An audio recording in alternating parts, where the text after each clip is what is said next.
لہٰذا تمہیں بہت محتاط رہنے کی ضرورت ہے۔ FBI اور CIA والے بھی ہماری ہی طرح ملزم کو پکڑنے کے لیے بے چین ہیں، لیکن مسئلہ صرف یہ ہے کہ وہ ہم پر شبہ کر رہے ہیں۔ انہیں اس کام میں ہماری جیسی کسی خفیہ تنظیم کے ملوث ہونے کا شبہ ہے، اور اگر انہیں یہ احساس بھی ہو گیا کہ تم تنظیم کے ساتھ ہو تو وہ تمہیں بھی اٹھا لیں گے۔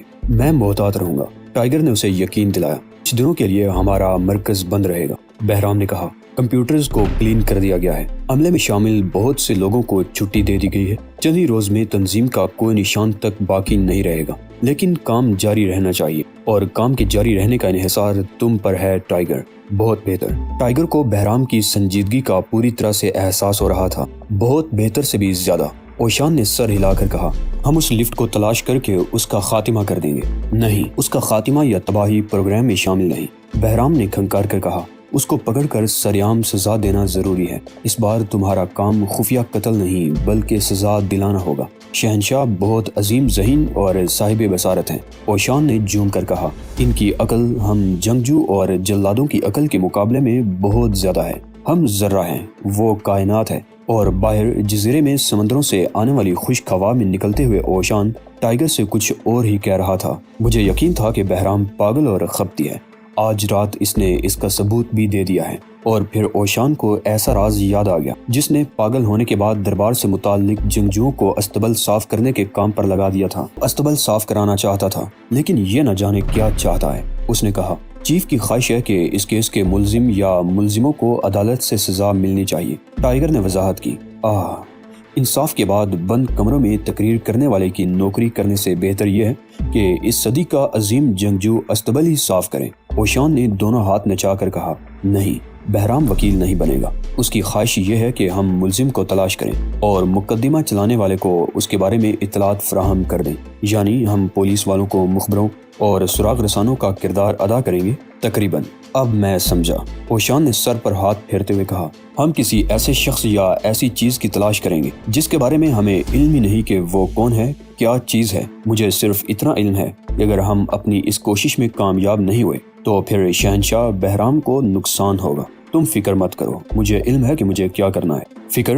اوشان نے برہم ہو کر اس کی طرف دیکھا۔ تم لوگوں کو کسی چیز کی فکر ہی نہیں۔ رامونا ہاروی ڈیلفن 2 صدیوں کے پورے ہونے کے سلسلے میں تقریبات کا پروگرام دیکھ رہی تھی کہ اچانک ایک پلائر صندوقچی پر آ کر گرا جسے کولمبس سرکل مونومنٹ پریڈ کہا جاتا تھا۔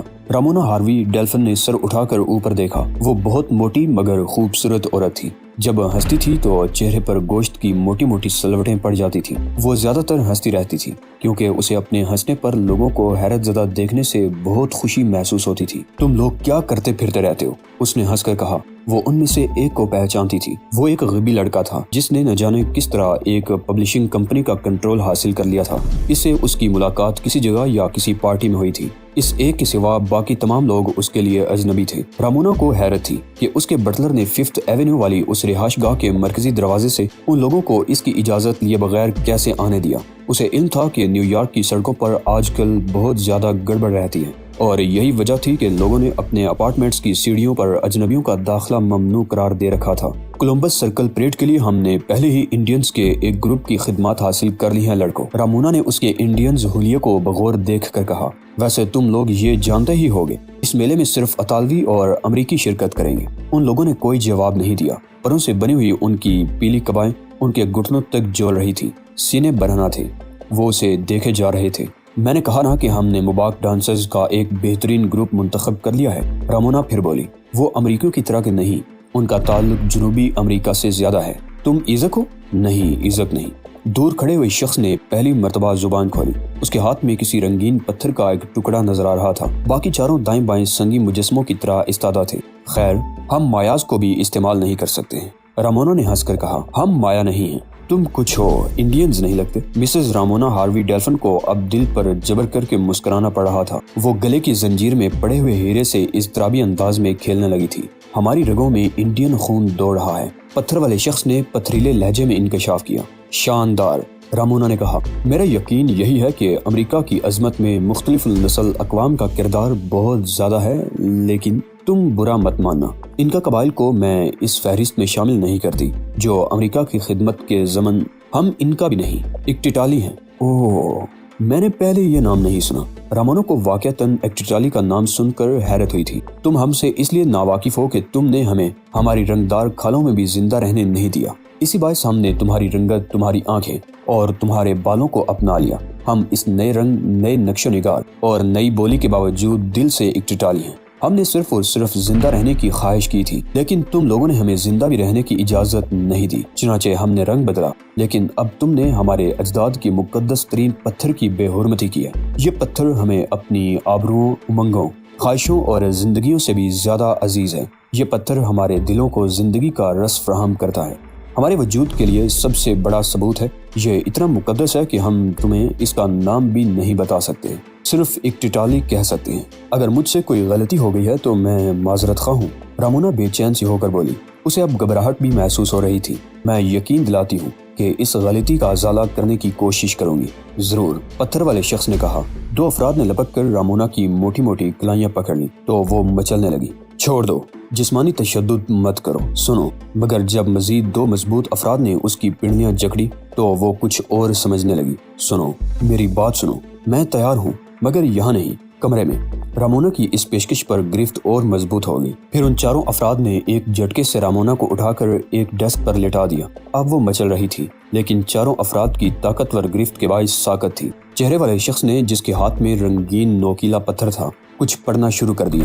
وہ اس زبان سے ناواقف تھی۔ رامونا نے پنڈلیاں چھڑانے کے لیے لاتیں مارنے کی کوشش کی، مگر وہ اپنی طاقت کے باوجود بس پھڑپھڑا کر رہ گئی۔ اسے خوف کی بو محسوس ہونے لگی اور اچانک ہی ایسی کھراند کا احساس ہوا جیسے بچے نے پیشاب کر دیا ہو۔ اس نے خوف زدہ نظروں سے ایک شخص کو دیکھا۔ اس کی آنکھیں رامونا کے پہلے شوہر کی طرح پھٹی پھٹی سی تھی۔ اس شخص کی پیلی پیشانی پر پسینے کی بوندیں جلملا رہی تھی۔ پھر اچانک ہی وہ تڑپ کر رہ گئی۔ اس نے پیپر ویٹ کے طور پر استعمال کے لیے اہرام مصر کا جو جھوٹا سا ماڈل خریدا تھا، وہ اس کے ایک پہلو میں بہت زور سے چبھا۔ اگر وہ اپنی جگہ سے حرکت کر سکتی تو اس درد سے بچ سکتی تھی، لیکن اسے تو ایسے لگ رہا تھا جیسے آکٹوپس نے اسے جکڑ رکھا ہو۔ تبھی رامونا کو افسوس ہونے لگا کہ اس نے کمرے اور ہال میں لگے ہوئے کیلنڈروں کی گرد نہیں جاڑی ہے۔ اس کی کلائیوں کو پکڑنے والے افراد اب اس کی گردن اور پنڈلیاں دبوچنے والے پیٹ پکڑ چکے تھے۔ پانچویں شخص نے، جس کا چہرہ، لہجہ اور آنکھیں سب کچھ پتھر کی طرح تھا، اس کا بلاؤز ایک جھٹکے سے پھاڑ دیا۔ ایک نے ہاتھ بڑھا کر ہار کھینچ لیا۔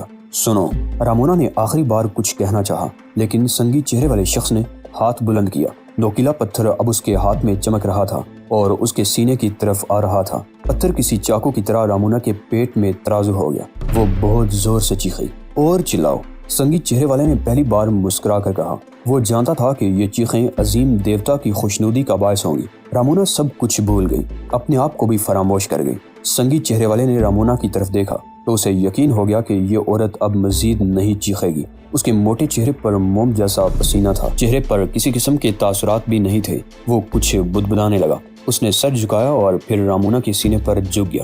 وہ اس کا دل نکال رہا تھا۔ اس کے ہاتھ تیزی سے چلنے لگے۔ اس نے دل کو شریانوں سے الگ کیا اور پھر شگاف میں ہاتھ ڈال کر ابھی تک دھڑکتا ہوا دل پکڑا اور کھینچ لیا۔ ان دو افراد نے اپنی اپنی اباؤں میں ہاتھ ڈال کر پیالے نکالے۔ دل ایک پیالے میں رکھا گیا اور پیالے کے اندر پہنچتے ہی دل بے حرکت ہو گیا۔ دوسرا پیالہ اس پیالے کے اوپر رکھا گیا تو دونوں پیالے از خود آپس میں مل کر بند ہو گئے۔ ایک شخص نے لاش کو اس طرح رکھا کہ خالی سینے کا رخ ڈیسک کی طرف ہو، اور جس شخص نے دل نکالا تھا اس نے ایک ٹائپ شدہ کاغذ رامونا کے خون پر ڈال دیا۔ ٹائیگر اوشان کے ساتھ جب واشنگٹن سے باہر ڈلاس ایئرپورٹ میں داخل ہوا تو تبھی اسے اس قتل کا علم ہوا۔ وہ کانگریس مین کے قتل کی تفتیش کے سلسلے میں اسی جگہ سے ہو کر آئے تھے جہاں کانگریس مین کی لاش ملی تھی۔ اس مقام کو ٹائیگر نے جائے واردات قرار دیا تھا۔ کیسی واردات؟ اوشان نے پوچھا تھا۔ بہرام نے ڈکیتی اور رازداری کی تو کوئی بات نہیں کی تھی۔ میرا خیال ہے کہ وہ ہماری تنخواہوں سے بچنے کے لیے ہمیں الٹے سیدھے کام سونپ رہا ہے۔ اس کی مراد قتل سے تھی۔ قتل مجرمانہ واردات ہی ہوتا ہے لٹل فادر۔ تو کیا اس قتل کے قاتل کو معاوضہ نہیں ملا ہوگا؟ اوشان نے بڑی حیرت سے پوچھا۔ قتل جرم ہوتا ہے، تب پھر ہر ملک کا سربراہ مجرم ہوا؟ اوشان نے سر ہلا کر کہا، نہیں، یہ ناممکن ہے۔ شہنشاہ مجرم ہو ہی نہیں سکتے، وہ تو قانون بناتے ہیں، اور جو قانون کی خلاف ورزی کرتے ہیں اور شاہ کے حکم کی خلاف ورزی کرنے والا ہی مجرم ہوتا ہے۔ کسی کو قتل کرنا اس ملک میں جرم ہے، ٹائیگر نے اسے بتایا۔ ناممکن، اس طرح تو ہم بھی مجرم قرار پائیں گے۔ اوشان نے غصیلے انداز میں کہا، ہم مجرم نہیں، مجرم وہ ہوتا ہے جو ہمارے جیسے ٹھوس اصولوں پر عمل نہ کرے۔ لٹل فادر، یہ بہت پیچیدہ مسئلہ ہے، ٹائیگر نے اسے سمجھانے والے انداز میں کہا۔ بہت ہی پیچیدہ مسئلہ ہے یہ، یقین کریں کہ تم مجھے سمجھانے چلے ہو۔ اوشان کے قدم رک گئے تھے کیونکہ اب وہ طیارے کی آخری سیڑھی پر تھے۔ ٹائیگر نے ایئر ہوسٹس کو اپنے ٹکٹ دیے اور جب اوشان اپنی نشست پر بیٹھ گیا تھا تو اوشان نے اپنے برابر بیٹھے ہوئے ایک بینکار سے کہا تھا کہ امریکہ میں زندگی انتہائی غیر محفوظ ہے، لیکن اگر امریکی اپنی اس غیر محفوظ زندگی سے مطمئن ہیں تو بھلا میں کیوں اعتراض کروں؟ یہ طیارے میں دوران سفر کا قصہ تھا۔ اب ایئرپورٹ پر ٹائیگر کو کسی کی جیب میں رکھے ہوئے ریڈیو سے نیوز ریڈر کی آواز سنائی دے رہی تھی۔ یہ اسی نوعیت کے دوسرے قتل کی خبر تھی۔ اسی سہ پہر واشنگٹن اسٹار نے بھی صفحہ آخر پر اسی قسم کی چھوٹی سی خبر شائع کی تھی۔ نیو یارک AP، ایک امیر خاتون کو اس کے فیشنیبل گھر میں بے رحمی سے قتل کر دیا گیا۔ قتل کا طریقہ وہی ہے جو پہلے کانگریس مین کے سلسلے میں استعمال کیا جا چکا ہے اور جس کی ایک کمیٹی پہلے ہی تفتیش کر رہی ہے۔ 51 سالہ خاتون مسز رامونا ایچ ڈیلفن کی لاش سب سے پہلے ان کے بٹلر نے دیکھی۔ لاش کا سینہ خالی تھا، قاتل دل نکال کر لے گیا۔ ٹائیگر نے خبر پڑھ کر اخبار کی قیمت سمیت سٹال والے کو واپس کر دیا۔ اوشان نے ہنکارا بھر کر کہا، مجھے کسی کی تلاش کے لیے تمہارے شاندار منصوبے کا انتظار ہے، میں نے اپنا ارادہ بدل دیا ہے۔ ٹائیگر نے قدرے خفیف ہو کر کہا، تم نے اگر کوئی ارادہ کیا ہوتا تو اسے بدلتے، ارادہ ہی نہیں کیا تو ارادہ کس طرح بدل سکتے ہو؟ فنا وہ ہوتا ہے جو نہیں ہوتا وہ فنا نہیں ہو سکتا، اور جو نہیں ہو سکتا وہ ہم نیو یارک جائیں گے۔ ٹائیگر نے اس کی بات کاٹ دی کیونکہ اسے علم تھا کہ وجود، فنا اور بقا کا یہ فلسفہ 1 گھنٹہ لے سکتا ہے۔ New York? اوشان مسکرا اٹھا، مجھے نیو یارک اس لیے پسند ہے کہ وہاں بعض ریستوران ایسے ہیں جو غیر ملکی نہیں، اگرچہ میرے معیار کے مطابق کوریائی ریستوران بھی اچھے نہیں، لیکن وہ دوسروں کے مقابلے میں زیادہ بہتر ہیں۔ نیو یارک کے لیے شٹل فلائٹ نے صرف 1 گھنٹہ لیا، جب ایئرپورٹ سے 5th ایونیو پہنچانے کے لیے ٹیکسی نے 2 گھنٹے لگا دیے۔ راستے میں اوشان نے صرف یہ احتجاج کیا کہ وہ اب تک مختصر سے وقت میں 4 شہروں سے ہو کر آئے ہیں، اب ٹاکوما بھی دیکھ ہی لیا جائے۔ اس نے ٹاکوما واشنگٹن کبھی نہیں دیکھا تھا۔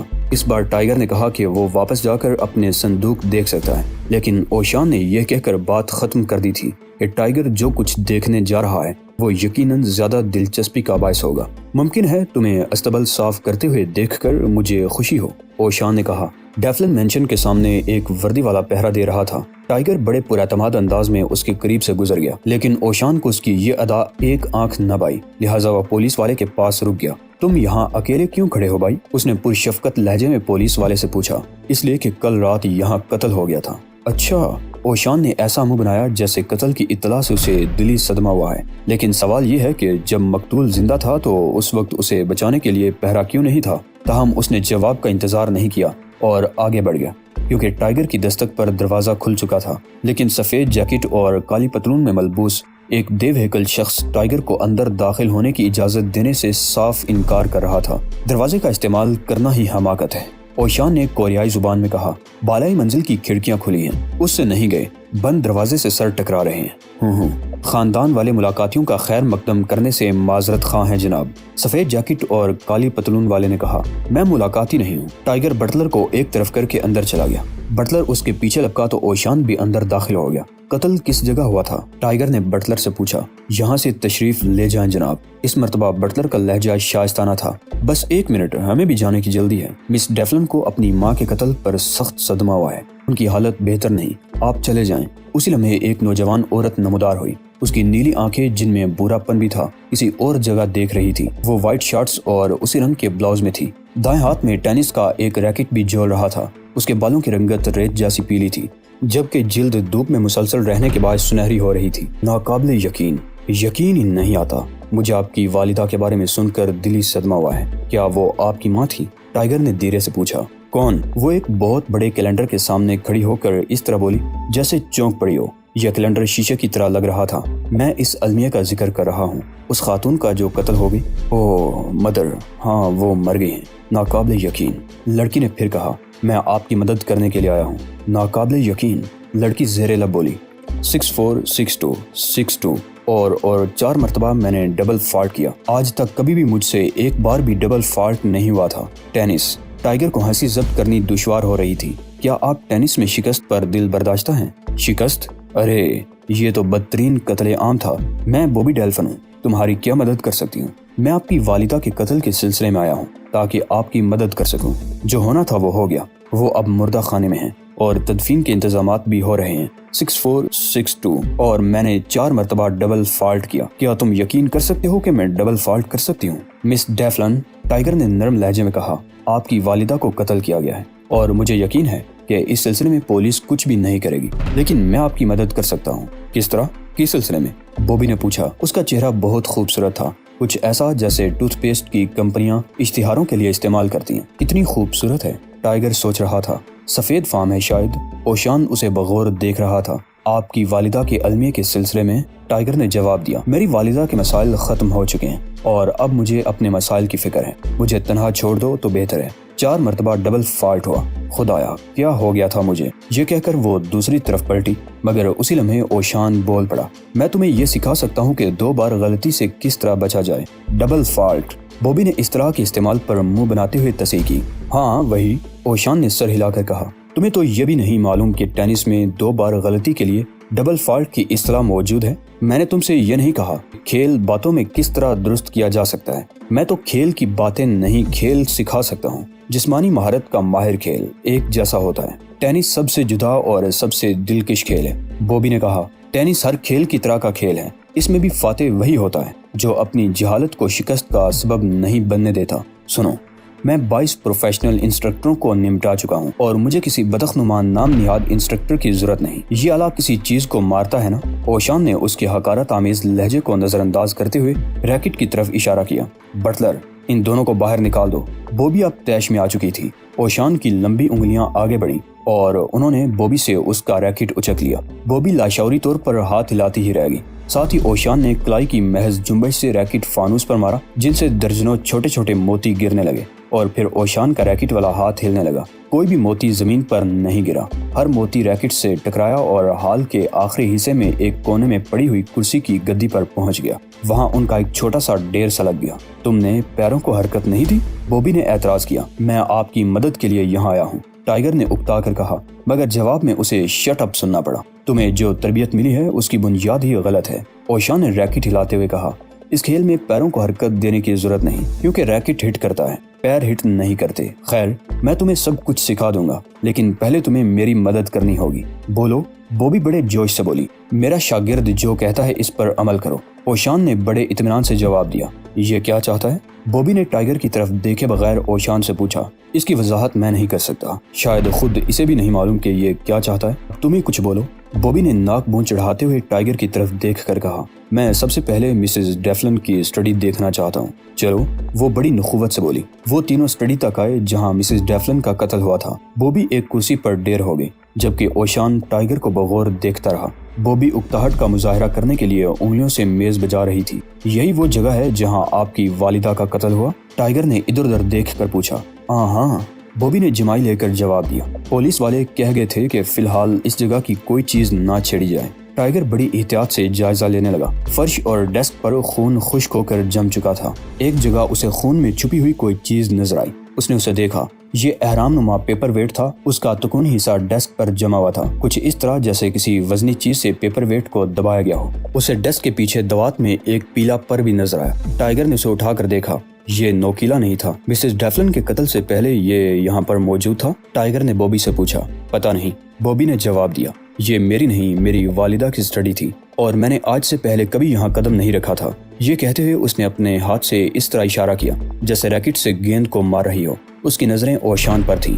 ابھی نہیں، بعد میں، اوشان نے اسے تسلی دیتے ہوئے کہا۔ میں پولیس سے بات کرنے کے علاوہ لاش بھی دیکھنا چاہتا ہوں۔ ٹائیگر نے نئی فرمائش کر ڈالی۔ چلو۔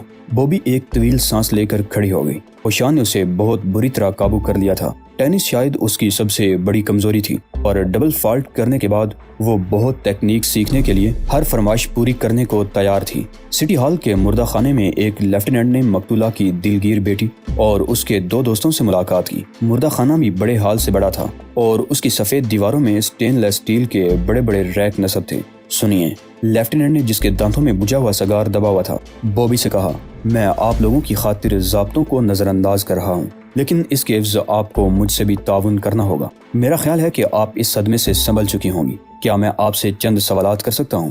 بوبی نے لاشعوری طور پر ٹائیگر کی طرف دیکھا، جس نے مقصد سمجھ کر اسبات میں گردن ہلا دی۔